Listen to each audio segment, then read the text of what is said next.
Hey guys, today I am reviewing Batman and the Outsiders, issue 1.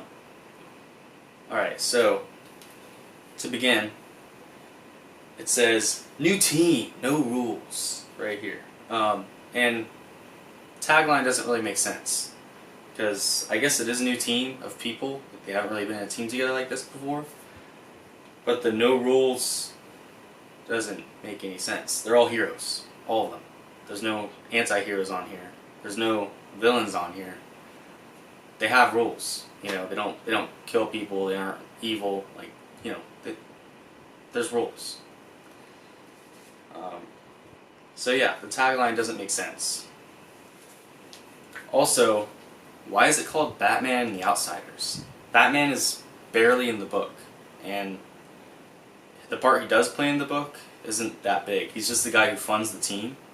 So I don't know why it's called Batman and the Outsiders. It should just be called The Outsiders. That being said, Batman does look pretty cool when he is in the book, just because the art is so good. I like the way that his cape kind of flutters in the wind. And yeah, it looks cool. The cape looks cool. The artist did a really good job with the cape. That being said, not only does Batman look cool, but all of the characters do. I don't know how well the camera is focusing on this, so I'm sorry if it's out of focus. But all the characters in this book look cool. And I'd have to say my favorite designed character in this book is actually Katana, which I've never been a big fan of before. I've always thought she was just kind of meh. But in this book, she's actually really cool, if I could find it. So they don't have a big picture of her costume or her suit, but it's like all black, kind of like a Black Widow suit, except it doesn't have like a zipper. Like it's like all bodysuit with a cool shoulder piece and basically just like a cool shoulder arm piece. And she looks really awesome. Her muscles are like bulging out of it. There's another shot of it in the beginning of the book. It's sweet, yeah. So all of her muscles are like bulging out of it. She looks like a superhero. This is probably the best I've ever seen Katana, and yeah, I think they did a great job with the design of Katana in this book. I don't know if she usually looks like that, but she looks great in this book. Also, yeah. Also, Black Lightning. Black Lightning also looks cool in this book. You can see him there on the cover. He looks like a superhero too. As you can see, he's all muscular, and he has like lightning coming off of him, and he looks like a superhero. You know, he's in shape, he's muscular, he has superhero proportions. He looks awesome. And then there is Signal. I don't know if there's too many good shots of him in the actual book itself, but on the cover he looks pretty cool. His costume is cool. He's not in the book all too much, it doesn't seem like, but yeah, the gold costume, that's really cool. I haven't been keeping up with Batman, so I'm pretty sure he's been in recent Batman issues. I just don't read Batman that often. But his costume's cool. I like the gold. Even though it's bright colored, it wouldn't make sense for fighting crime at night. It does look cool, so I like it. And then there is Orphan. She looks cool on the cover. She looks like, you know, almost Deathstroke-ish on the cover. But in the book, she could look better in the book. She could do a better job in the book. And yeah, so the art looks awesome in this book. It's by Dexter Soy, and yeah, he did a great job. I think most of the art in DC books looks really good, but a few exceptions. Some books I think purposely kind of look iffy, but this book looks good, and I'm excited about it. Yeah, by Dexter Soy, great job. And also the villain at the very beginning of the book, not the main villain that I think is supposed to be the villain throughout the whole first part of the series, but the actual like little villain they fight to start the book is actually really cool looking. He looks like Juggernaut with a huge machine gun, you know. which I think is cool. It's like a huge minigun and a bunch of armor, and he's really big and strong. And they take him down pretty easy, and I'm kind of sad that they just kind of out of the book like that. It would have been cool if he was the villain, because he just looks so cool. But yeah, he looked pretty cool. They did a good job designing him too. I don't know if he's a villain in other books. I think his name is Saint John, so I don't think he's in other books, but it was pretty good. I like it. The main story to this book is it starts dramatic.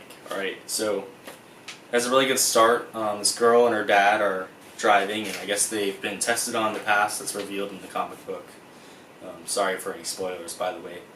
And they get attacked on the road by this crazy guy who, you know, rams their car, and he's able to stop their car dead in its tracks on like a highway. So he must be pretty strong, like most DC characters are.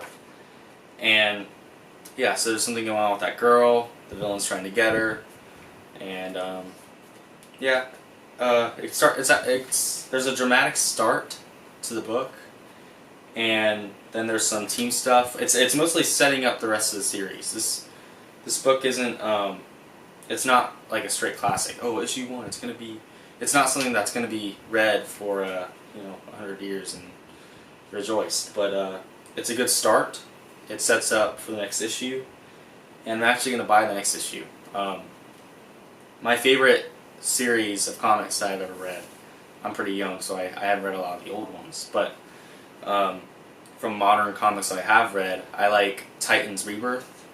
It's my favorite, although at the end it got pretty bad in its last few issues and stuff. But it had a really good start with Wally West, and then after they killed Wally West, the whole series went downhill. But I'm hoping this will be like the next Titans. Hopefully it's just as good, if not better. I would love if it's better. I'm gonna buy the next one. Hopefully it's good. But so even though this book was alright, like it was good, I recommend it. It was $3.99. It's kind of expensive, but I recommend it. It was good. There's actually a sneak peek of, let's see, Batman: The Last Night on Earth. There's a sneak peek of that in the back of the book. And Batman: The Last Night on Earth, the sneak peek that they show, is probably better than the whole book that I bought. It's 6 pages, I believe I counted it. It was 6 pages. And basically, it's what if Batman was never really like a crime fighter? What if he was the one who killed his parents? And he's just and Batman is in a mental asylum. Bruce Wayne is in a mental asylum.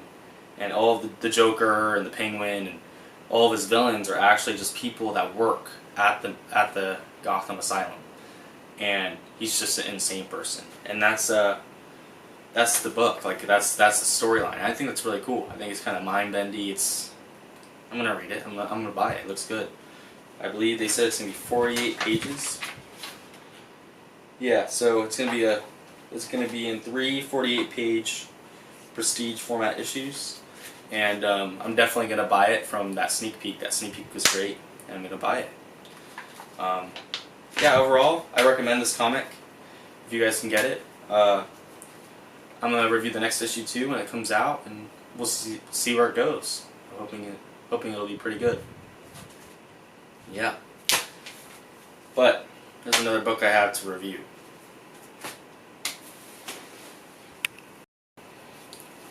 So today, in this video, I'm also going to review the Free Comic Book Day Spider-Man book.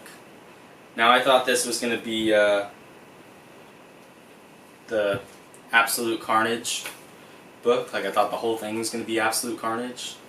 But it turns out it's actually a Spider-Man book with a sneak peek of the Absolute Carnage series that they're starting this year. And the sneak peek of Absolute Carnage is good. I liked it.